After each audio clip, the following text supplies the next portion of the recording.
সেতু চাই, দিতে হবে সেতু চাই, তিস্তা মুখঘাটে সেতু চাই, দিতে হবে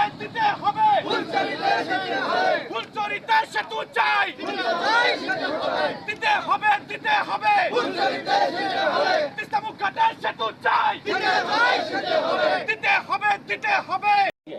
আমি মনে করি সরকারের ঊর্ধ্বতন এক্সপার্ট যারা রয়েছেন, বিশেষজ্ঞ যারা রয়েছেন, এই বিষয়টা ভেবে দেখবেন।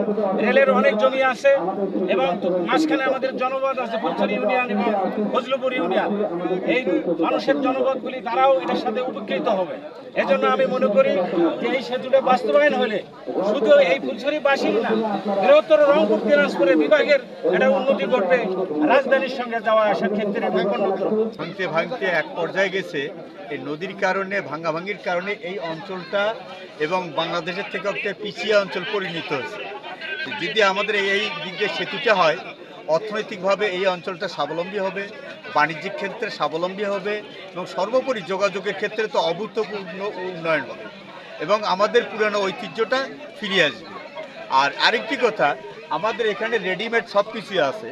বোনারপাড়া জংশন আছে, এখানে ফুলছড়ি পর্যন্ত আমাদের রেল স্থাপন করা আছে, আমাদের ভরতখালী স্টেশন আছে, ব্রিজগুলো তৈরি করা আছে এবং সমস্ত কিছুই আছে। এবং আপনি যে জায়গায় দাঁড়িয়ে কথা বলছি, এখানে থেকে আর একটু গেলে আমরা অন্য ইউনিয়নে পড়বো তাহলে, এবং আমাদের সমস্ত জমির রেকর্ডমেন্ট থেকে শুরু করে সমস্ত কিছু আছে। আমাদের প্রাণের দাবি পুরোনো ঐতিহ্যটা ফিরে আসুক এবং আমাদের এই তিস্তামুখ ঘাট হইতে বাহাদুরের ঘাটটা একটা সেতু হোক, এটাই আমাদের প্রাণের দাবি।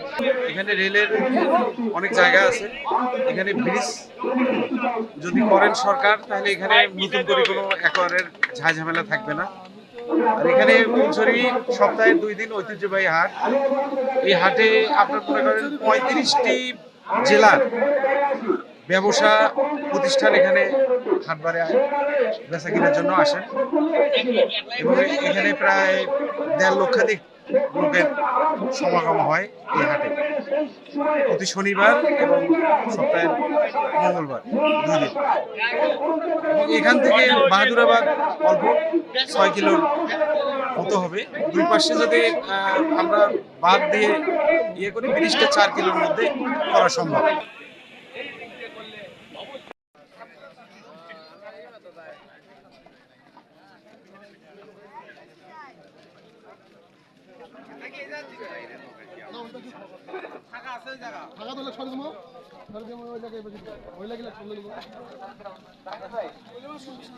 সেতু চাই, ফুলছড়ি বাহাদুরাবাদ সেতু